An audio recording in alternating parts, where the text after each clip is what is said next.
They outnumber us. 250 million of them, only 7 million of us.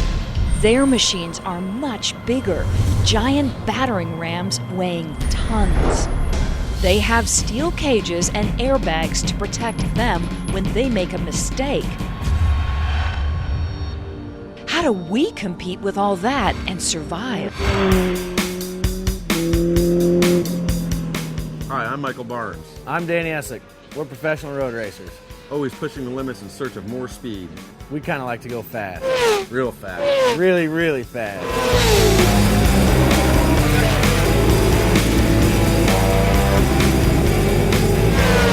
You may not know it, but there's all sorts of things we do to make riding like this as safe as possible. And a lot of these things apply in the real world too. So for the next few minutes, stick with us as we offer up some ideas that can help you keep the rubber side down where it belongs. Before every ride, you have 3 things to prepare. Your bike, your body, and your brain. I never throw a leg over a bike unless I know it's ready. And the same is true for your street ride, and you don't have to be a master mechanic to do it either. The most critical thing is tire pressure. Having an overinflated or underinflated tire could be very dangerous. You want to check your clutch and brake levers, make sure the throttle isn't sticking, make sure there's no clicking or sticking in the steering. You want to check your fluid levels, make sure there's no leaks, and have the proper chain or belt tension. And on your street bike, you always want to check your lights and your horn.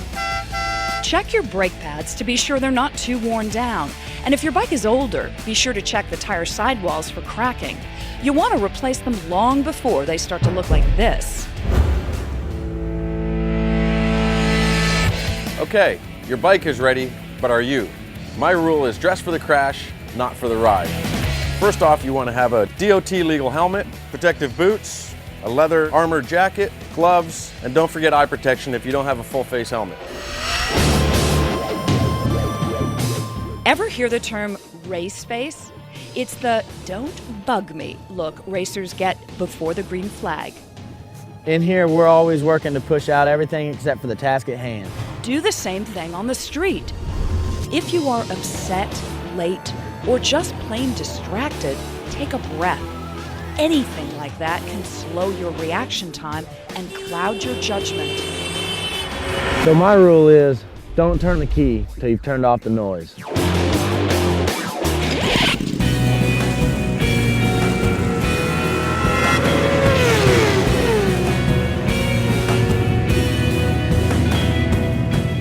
Guy turned left and he ran right into me. A guy ran the stop sign, turned right in front of me, and I flipped and the guy was still on his cell phone. The guy come over to double yellow, he clipped me, and it spun my bike around. I hit a car. And then he slammed on his brakes and turned right in front of me. There's nothing I could do. And he just pulled straight out in front of me. I knew he was going to do it. He did it, and I knew it. You know what I mean? Anyway, I hit him, flew over the car, and thank God, it was pretty okay. Not every crash can be avoided, but you can do a lot to avoid almost every crash. Exactly. And there are a few common situations that all too often end up bad. Let's start with a little thing we like to call the lousy left.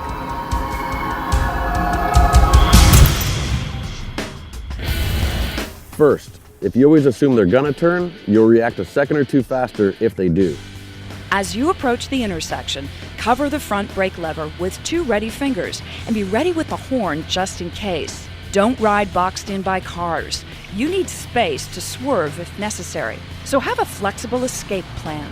When you see a car waiting to turn, move your bike to the right side of your lane. The maneuver itself makes you more visible. Plus, the left-turning car has to travel that much further to hit you. Finally, take the time to practice emergency braking in a safe, controlled environment. You don't want a lack of skill to make you crash while you're trying to avoid crashing. This next one is my favorite. It's the "hey, that guy came out of nowhere" story, where he sure as heck came from somewhere. And it's up to you to find them. Those gaps between parked cars are your danger zones. Driveways, alleys, you name it. The parked cars and trucks help block the merging driver from seeing you. So if there's a second lane to your left, ride there. If not, ride near the center line, on the far side of your legal lane. Just that extra few feet can let you and the driver see each other earlier. Always keep your eyes scanning, cover the brake lever, and assume the worst.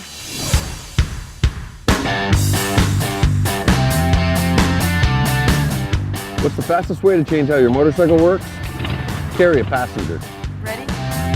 You need to build your two-up skills by practicing someplace safe like this before inviting a passenger the first time. Since the center of gravity is now higher, your bike is going to feel less stable, especially at lower speeds. So the best way your passenger can help is by sitting still. No matter what you ride, out on the road, your bike is now going to be slower to accelerate. It'll take way longer to bring to a stop, and the steering will feel heavier in turns. You need to plan further ahead, focus on your balance, and be extra smooth with your inputs.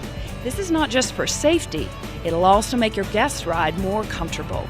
If your passenger's head is bouncing around like a bobblehead doll, you gotta smooth it out.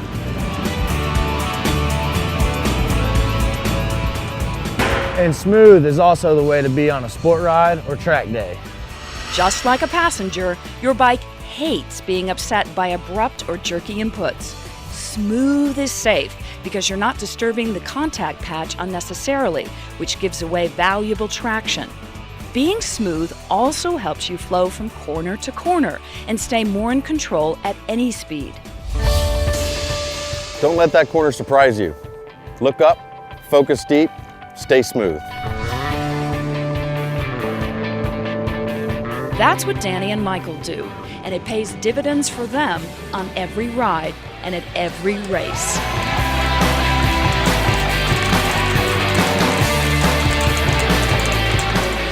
Well, we got to get ready for the next race, so that's all we have time for today. You can find out a lot more at msf-usa.org. And remember, never drink and ride. Take every ride seriously and practice your skills.